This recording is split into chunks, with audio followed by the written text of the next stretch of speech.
I'm going to be making some easy and delicious steak fingers, and I'm also going to make that perfect gravy to go along with them. The whole family is going to love them, and today I'm going to show you how to make them step by step. Let's get started. So I'm going to start out by cutting my cube steak into strips so I can make my steak fingers. I have 3/4 of a pound of cube steak, very nice and lean. You want to make sure that they're nice and lean, because if they're not, then they can get a little tough on you. See, now I'm gonna cut them up into strips. And you can cut them as wide as you want. See, not too thin, not too wide. See, very easy like this. Put them right here back on this plate, and I'm gonna do the same to this one. Now you wanna make sure that they stay nice and dry so that all the breading can stick on pretty good. See, so I like to just spread them out like this.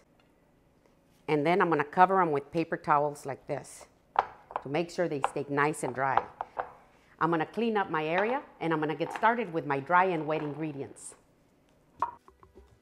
So now that I have my cube steak cut up into strips, I'm ready to prepare my dry and wet ingredients. I'm going to be using these 2 pie dishes right here because they're very easy to use this way because they're shallow and wide. So into this pie dish, I'm going to add 1.5 cups of all-purpose flour. Add 1/4 teaspoon of baking soda. 1/4 teaspoon of baking powder.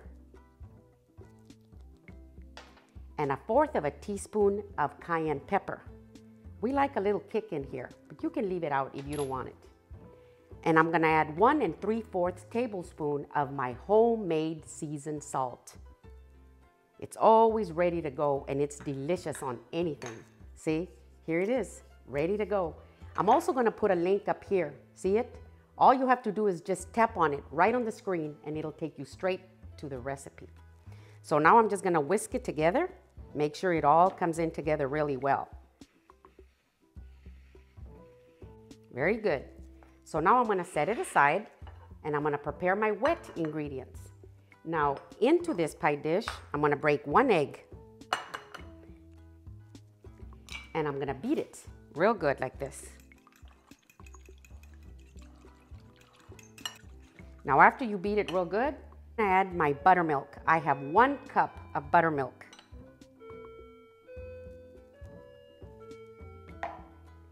I also have 1/4 teaspoon of baking soda, and I'm going to add it in here.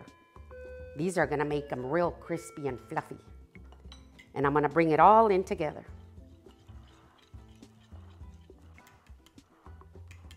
And that's good. See, here they are, my dry and my wet. I'm going to move this over.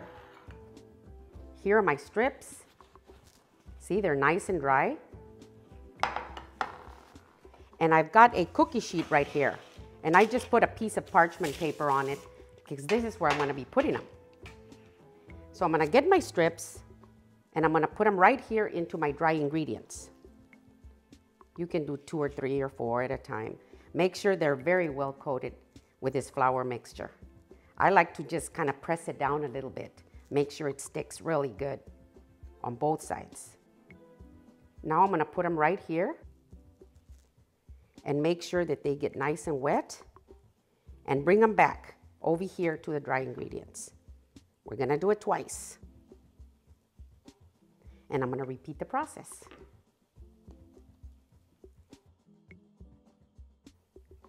Now I'm going to do it again. See? Very easy. So once you get them coated the second time, put them right here on your sheet. And I'm going to repeat the process. So these are my last 2. Put them right here on my cookie sheet, and I'm going to let them sit for about 5 minutes because you want to make sure that everything comes in together and sticks on really good. I'm going to clean up my area and get started on the stove. So I'm ready to fry my steak fingers, and I have checked the temperature of the oil, and it's at about 325, which is perfect. You don't want it too hot because you don't want them to burn. Now I'm going to put my first one in. You want to put it in from here to the back so it can splash that way if it's going to splash. Now once you put them in, since these strips are cold, it's going to bring the temperature down a little bit.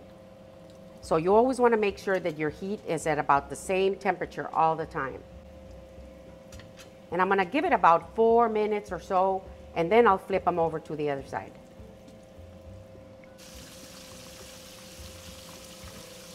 Look at that. So my strips are ready. Now I'm going to take them out. Look at how pretty they look. So these are my last 3, and I'm going to get these out. Ooh, look at these. Aren't they beautiful? Now I'm ready to make my gravy. So I'm going to start out by making my gravy. I'm going to be using the same skillet that I used a while ago. I just poured out the oil and I just gave it a quick wipe down, see? And I'm going to add 4 tablespoons of the same oil that I used to make my steak fingers. I'm going to add my all-purpose flour a little bit at a time.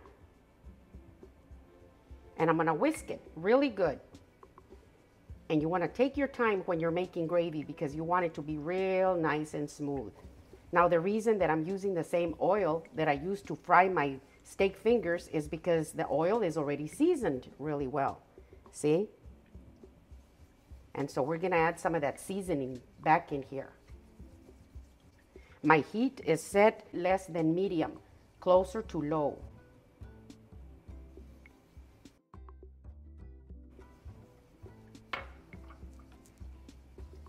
So I've got it real nice and smooth. Now you're going to start seeing it bubble up a little bit. See? That means that it's ready, but you want to keep it on low. Now I'm going to add my milk, a little bit at a time. And I'm going to continue whisking like this.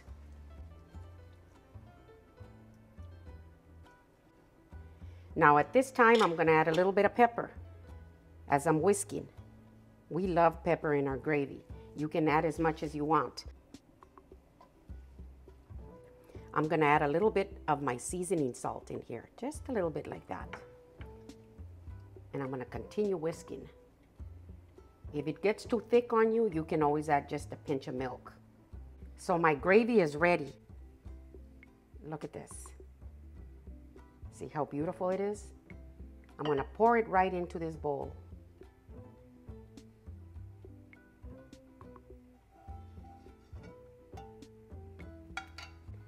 See? So my steak fingers are perfect and my gravy is out of this world. Now it's time for the taste test. Look at this.